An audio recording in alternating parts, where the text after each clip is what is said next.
Hello everyone, I'm the American Cuber, and today we are going to see how cubes have progressed over the years.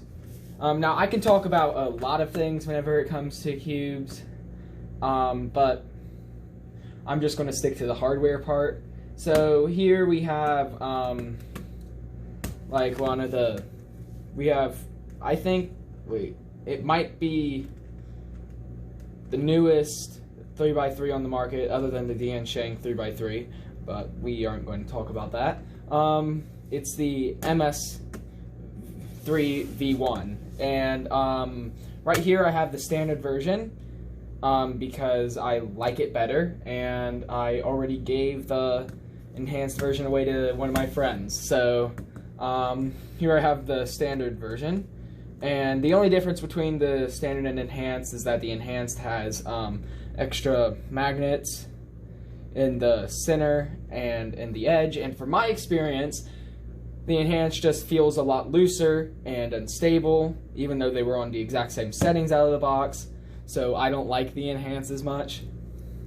But yeah, I already set up the MS Cube, and the only reason why I'm not using anything like the RS3M 2020, which is actually tied for my main with this, I set it up, broke it in with about, I don't know, a few hundred solves, and so I really like this cube, and so I kind of have it tied for my main with the RS3M.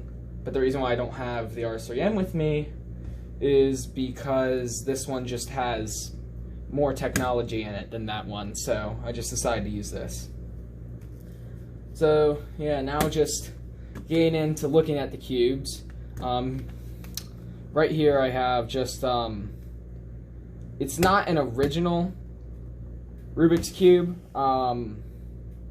but it's made with the exact same, it's a replica of it, and this is the cube that Rubik's is like now selling as the original, so this is the one that we're going to use.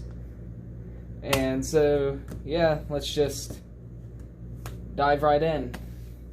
So immediately, as you can see, the original Rubik's brand is larger. I think, please correct me in the comments if I'm wrong, but I believe that the original one was 57 millimeters, and this one is 56, so it might not seem like a big difference, but as most of you probably know, 1 millimeter makes a huge difference in cubing, even half a millimeter.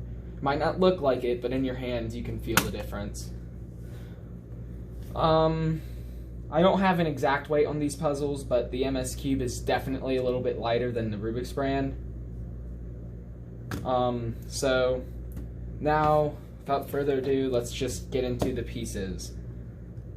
I'm a little afraid to take this apart, but we're just gonna, oh, there it goes. Okay, so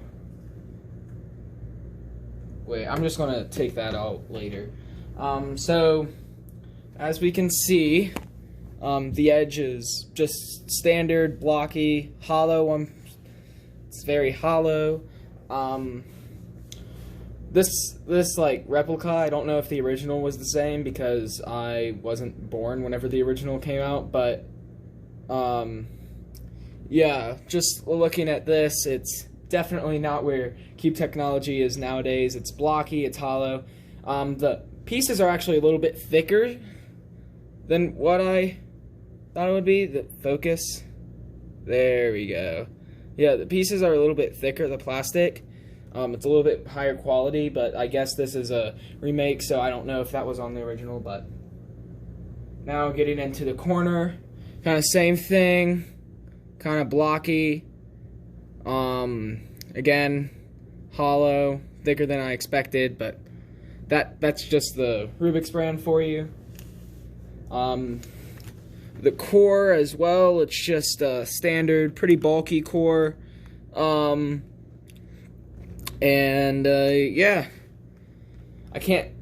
I believe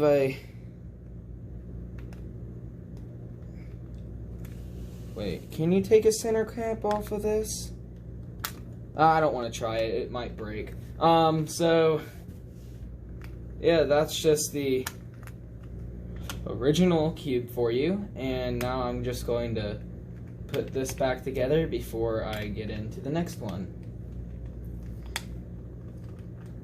Okay, so there it is, and now we're going to take apart this cube.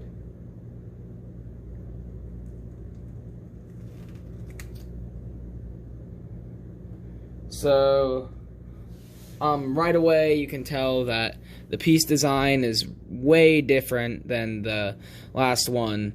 For one, we have primary plastic, and also on this one there's like a spider web design in there. I don't know if you guys can see it with the camera, but I think that's good enough. And it also has a double torpedo design to prevent popping, basically standard on all cubes these days. And it also comes with magnets, which you can see the magnets in there if you look close enough. So it comes with magnets to prevent popping. I mean, not to prevent popping, to just keep the puzzle stable. I don't know why I said that. And now we look at the corner. Again, basically standard. This one has a little bit of a smaller stock than what I see on most corner pieces nowadays. But the model is kind of modeled off of GanCube, so I kind of expect that. There are caps on the corner piece on this one. I don't know, I just thought I might as well mention it. And yeah, that's about it for the corner. So I'm gonna just put this puzzle back.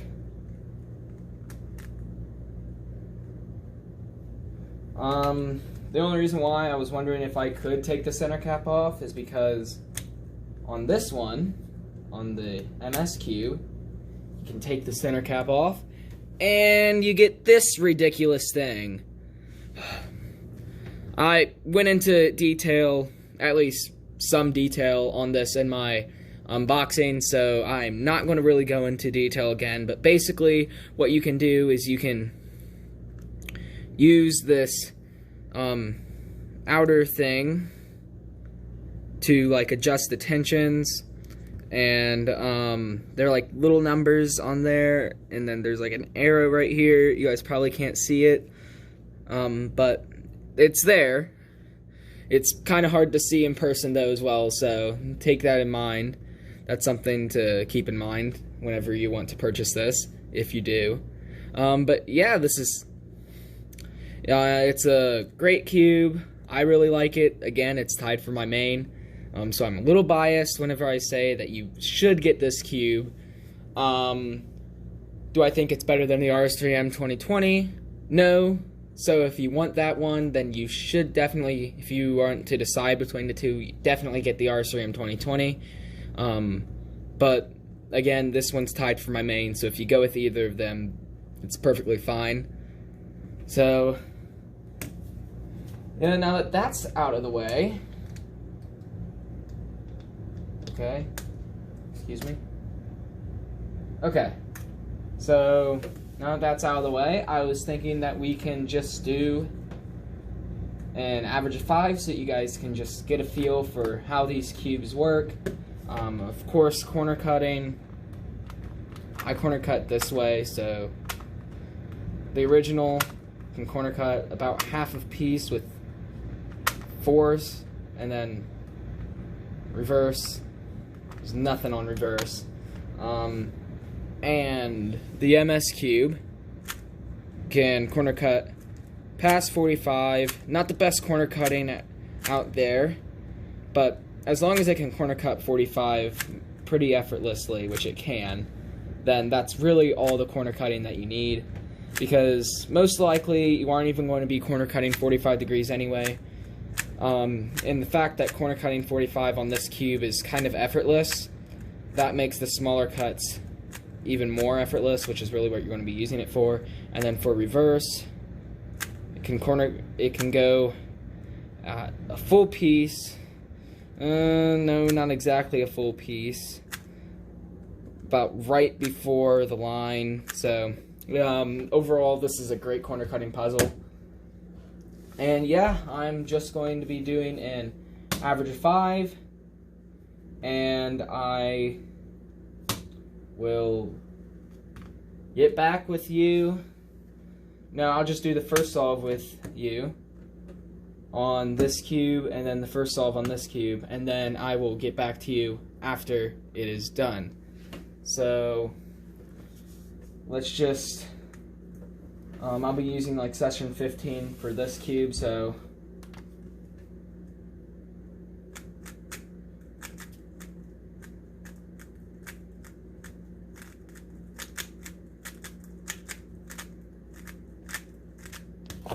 here we go. Just going to get my inspection on. Going to knock the puzzle. And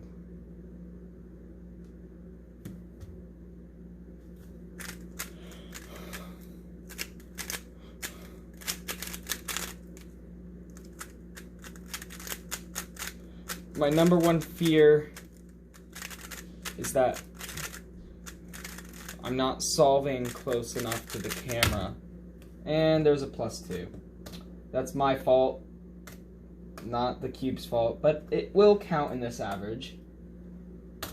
And so, yeah, I started off that with a 19.4. Oh wait, no, I do not want to delete it. I just want to go to a different session. So how about we just go over here to my next session, which I was doing 2x2 on.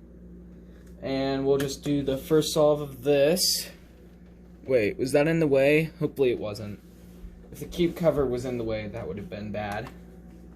So, whoopsie. Already having problems. I have to scramble cautiously with this puzzle, so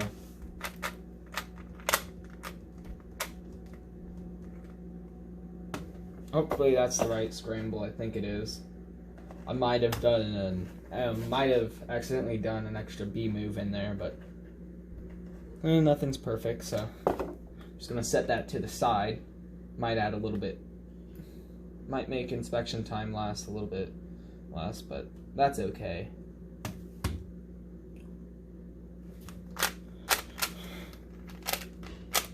Okay.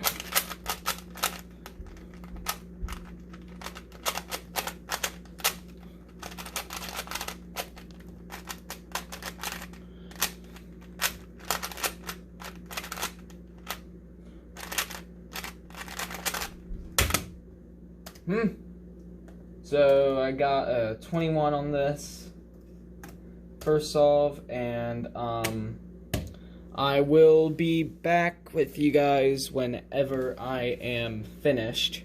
So I will see you then. Okay, so I'm back, and you guys can't see that. Should have made sure you guys could see the computer screen. I think that one might be good enough. Just take my word for it. So my average of 5 for the Rubik's brand was the 25.77, which, I mean, it's not bad for me using a cube whenever I heavily rely on corner cutting, but it can't corner cut. So, but that's just because I'm a spoiled brat when it comes to cubing, and not like spoiled that I don't pay for anything. Like all of these puzzles that I have, I've paid for. There's not one that I haven't. So, except for the Christmas puzzles, but yeah. But all I'm trying to say is that I rely on corner cutting a lot, and the reverse corner cutting got to me. That last solve of a 22.63, the only reason why I got that is because I slowed down my turning, and I was able to make turns pretty smoothly on it. Because if I try to turn aggressively, I just lock up a lot. And that's not pleasant during the solve. So even though it wasn't as good as the first solve that I showed you all on camera, it was a good solve. But that 32 on my second solve, we aren't gonna, there was a lot of pauses. I actually made a few mistakes. So, and also with the lockup issue, yeah, that's where all that added time came in. But for my third and fourth solve, I got pretty consistent with 227s, and then the fifth solve, like I said, I got used to this turning. I got used to turning this puzzle, and I ended up pulling up with a 22 to get a 25.77 average. Which, again, isn't as bad as I expected. So I'm just trying to say it's not that bad. But we're just going to now remove the cover, the MS3 V1, and we're going to skip down to this average. So for the MS3 V1, I definitely felt a difference between the puzzles. This one is just a lot smoother, a lot faster, and it can corner cut. So yeah, I was pretty excited about that. And I ended up getting an 18.81 average, which I average around 18s, so it's pretty normal for me. That first solve that I showed wasn't too good. It was actually a +2 with a 17, and if I ended up getting that 17 instead, this average would have been a lot better. But yeah, so my second solve, I got another 19. My solve number 3, I ended up getting a nice 15, so that was really nice. But this weird thing happens, where as soon as I get a decently good solve, I immediately follow it up with the worst solve of the average. So yeah, here I am with the 23. I used to average 23s, but that was like 2 months ago. But yeah, here I pull off another 23, and then after that, I finished the average with a 17.93. This average was pretty uneventful except for that 23. I got decently lucky on the 15 one, but nothing too special. And for the 23 one, I got caught up in the hype of getting a decent solve, and yeah, I ended up choking. So, how much has Cubing Hardware changed?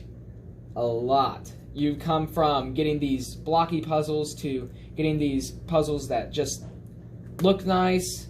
The shades on the old one actually aren't bad, but I much prefer the newer shades. It's the yellow that gets me, that darker yellow. I don't like it.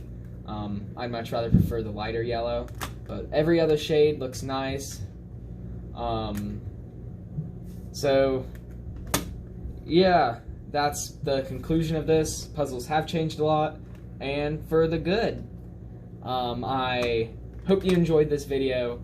I certainly enjoyed bringing these two puzzles out. It really shows how much Cubing Hardware has changed, and I hope that you all enjoyed this video. Like and subscribe if you did, and you want to see more content like this in the future. Comment down some ideas for future videos. I'm always open to ideas, and yeah, I hope to see you guys next week. I'm the American Cuber. Bye.